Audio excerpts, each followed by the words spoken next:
Düzül. Dik dur. Rol. Ve.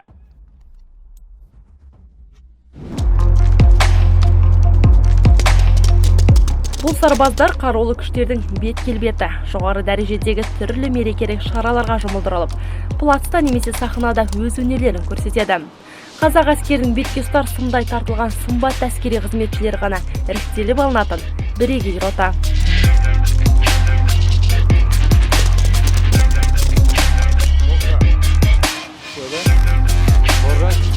Әскери қызметшілерге арналған ресми рәсімдерде сап түзеп туды қорғайтын әскер түрі ежелде пайда болып, ғасырлар бойы жалғасын тауып келеді.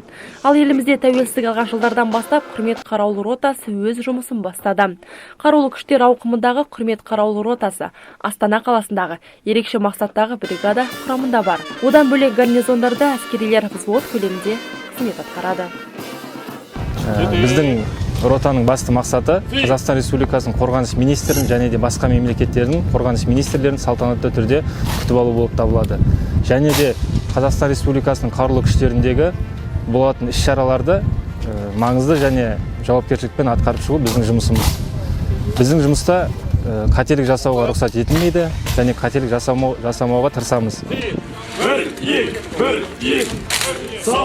Сымдай тартылған әр сарбаздың іс-қимылына сырттай қарап тамсанасың. Асқан ептілік пен шыдамдылық, біркелкілік. Мұның барлығына үздіксіз жаттығудың арқасында ғана қол жеткізуге болады. Саптық тұрыстан басталып, сосын кейін әрбір өзінің жаттығудың элементтері болады. Оларды үйретеміз, қалай үйрету керек екенін. Каждый іс-қимыл жасап жатқан кезде алдына бірінші ең басы қауіпсіздік ережесін жеткіземіз. Кәдімгі әскери жүрген кезде біз одан бөлек өзіміз 90-ға көтереміз аяқтарымызды, 90-ға ритуальный деп айтып. Сол іс-шаралар шыққан кезде мысалы гүл қою мәресімдері болады, гүл қою мәресімдері мысалы аяқтарды 90-ға көтеріп, мысалы бақылаулықтардан шығу, мысалы қалай шығу керек екенін, гүлді қалай қою керек екенін, соның бәрін үйретеміз. Плац-концерт, карабин мен дефиле, саптық жүріс. Мұның бәрін жіті меңгерген жауынгерлер қорғаныс министрінің қатысуымен өтетін мерекелік шараларға қатысады.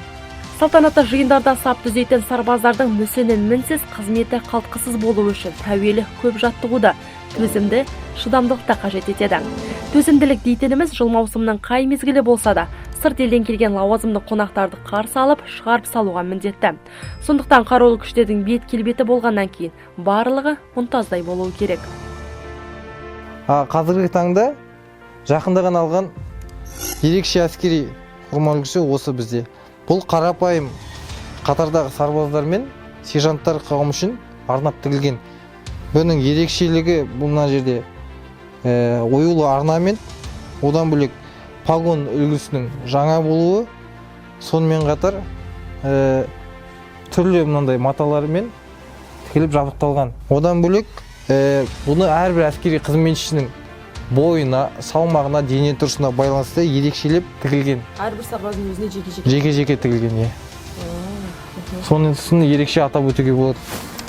Одан бөлек офицерлік құрам үшін взвод командирлері осындай сұр түсті үлгіде тігілген. Ол кенді тек қана офицерлер ғана кейде? Рота командирі не болмаса? Рота командирінікі бөлек ерекше формасы болады, ақ түсті түрлі түстен. Ал бұл взвод командирі және офицер құрамы, яғни олар үшін арнап тігілген осылай сұр түстен арналған болатын. Осы жаңа үлгі болып табылады. Бізден бөлек мемлекеттік күзет қызметі және ұлттық гвардияның құрмет қарулы ротасы бар. Солармен салыстырып тәжірибеде ерекше болсын деп осындай көк түсті түспен, осындай матамен, ою өрнектерімен әсемделіп тігілген. Жоғары деңгейдегі шараларда өнер көрсететіндіктен бұл ротаға сымдай тартылған сымбатты, бойы ұзын жігіттер ғана алынады. Бізден жылдан жылға қойылатын талаптар көбейіп келе жатыр. Себебі құрмет қарулы ротасының басты міндеті жаңа министрлер күтіп алу болып табылғандықтан бет белес, бет келбетіне қараймыз және де бойына қараймыз. Бойы 1,82-ден жоғары болса, біздің ротаға келуіне мүмкіндігі бар. Жылдан жылға келушілер саны көбеюде. Басында бізде 30 сарбаз болған, қазіргі таңда 70 сарбаз өзінің қызметін атқаруда. Сарбаздарға білгенін үйретіп, жол сілтеп жүрген әскерилер де бұл салаға жай келмеген. Мен құрлық әскерлер әскери институтында оқыдым 4 жыл. сол жерде оқып жүріп іс-шараларға қатыстым, осындай дефиле және де қылыш айналдыру. Соны бітіргеннен кейін маған осы 668 әскери бөліміндегі құрмет қарауыл ротасына түсу нәсіп еткен. Осында түсіп, ары қарай қызметімді атқарып жүрмін. 10 жылдан аса осы құрмет қарауыл ротасында қызмет жасаймын.